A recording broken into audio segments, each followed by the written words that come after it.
Hello, my dear students. Today we'll do energy stored in a long solenoid.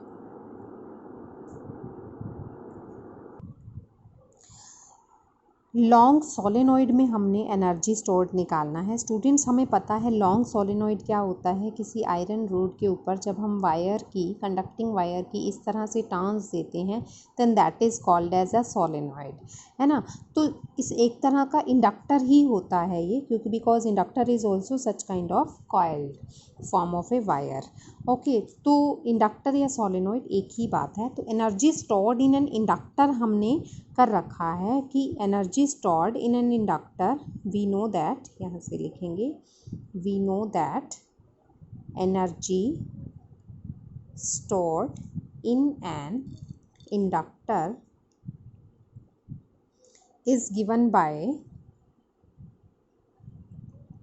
U is equal to half Li square. This we have derived in our previous video, है ना। तो अब inductance और current, self inductance of A solenoid, current in A solenoid कितना है, तो ये parameters हम सोलेनॉइड के यूज़ कर लेंगे तो एनर्जी स्टोर्ड इन सोलेनॉइड हमारा डेराइव हो जाएगा। ओके, तो सिंपल बस ये टर्म्स हमें यूज़ करनी है in this formula, then it can be derived. तो यूज़ करेंगे half self inductance of solenoid, self inductance of solenoid भी हमने डेराइव कर रखा है। L is equal to mu naught n square AL, where n is the number of turns per unit length। तो ये term use करेंगे यहाँ पर, mu naught n square AL। Okay, and current in A solenoid कितना होगा, current कितना होगा solenoid के अंदर। किसी भी सोलेनॉइड के अंदर जब करंट चलता है तो मैग्नेटिक फील्ड प्रोड्यूस होता है। ये हमने एम्पियर्स लॉ से निकाला था कि सोलेनॉइड का जो एम्पियर मैग्नेटिक फील्ड होता है that is given by mu naught N I, है ना। तो I की वैल्यू हम यहाँ से निकाल लेंगे, that will be equal to B upon mu naught N। तो सोलेनॉइड के ही जो पैरामीटर्स हमने निकाल रखे हैं उन्हीं को यूज़ करके हमने L और I की वैल्यूज़ को यहाँ पर यूज़ करना है। क्लियर? सो पिछले फॉर्मूलाज आपको अच्छे से क्लियर होना चाहिए।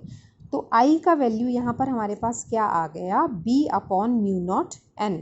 तो B upon mu naught N। अब I स्क्वायर करना है तो B square upon mu not square N square. Clear?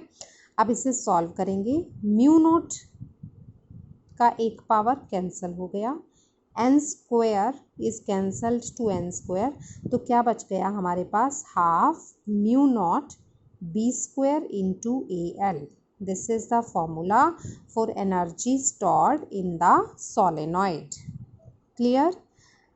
Similarly यहाँ से हम निकाल सकते हैं एनर्जी पर यूनिट वॉल्यूम, और it can be written as energy density. Per unit volume जहाँ पर आ जाता है उसे डेंसिटी बोलते हैं, तो this can be written as energy density. Energy density can be written as by small u, so it is energy per unit volume. अब volume से जब हम डिवाइड करेंगे इस एनर्जी को, so area into length is also volume, तो volume can be cancelled by this. तो ये क्या बच गया हमारे पास, half mu naught into B square. So this is the energy stored या एनर्जी डेंसिटी का फॉर्मूला आ गया for a solenoid. So these all formulas should be remembered to you. अब एक बात का इसके अंदर और ध्यान रखना है स्टूडेंट्स, जैसे हम इलेक्ट्रिसिटी और मैग्नेटिज्म को कंपेयर करते थे, सिमिलर टाइप के जो फार्मूलाज आए थे हमारे पास, तो उसमें से ये फार्मूला भी एक सेम है। जैसे हमने कैपेसिटर फर्स्ट यूनिट के अंदर, कैपेसिटर के अंदर एनर्जी स्टोर्ड निकाला था, वो आया था हमारे पास हाफ CV स्क्वायर। फिर हमने सिमिलरली एनर्जी डेंसिटी भी निकाला था वहाँ पर यूनिट वॉल्यूम करके, तो वो फार्मूला आया था हमारे पास half epsilon naught E square. तो तो यहाँ पर भी ये सिमिलर फॉर्मूला है, हाफ ई स्क्वायर की जगह पी स्क्वायर आ गया। एप्सिलॉन नॉट जहाँ पर भी आता है वहाँ हमारा रेसिप्रोकल में म्यू नॉट होता है, ये हमने पहले भी डिस्कस किया हुआ है।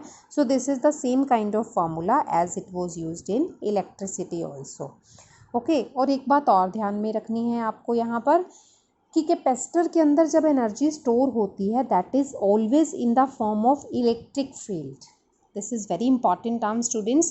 कैपेसिटर के अंदर जो एनर्जी स्टोर होती है that is in the form of electric field always, जबकि जो इंडक्टर के अंदर एनर्जी स्टोर होती है, किसी कॉइल के अंदर एनर्जी स्टोर होती है that is always in the form of magnetic field.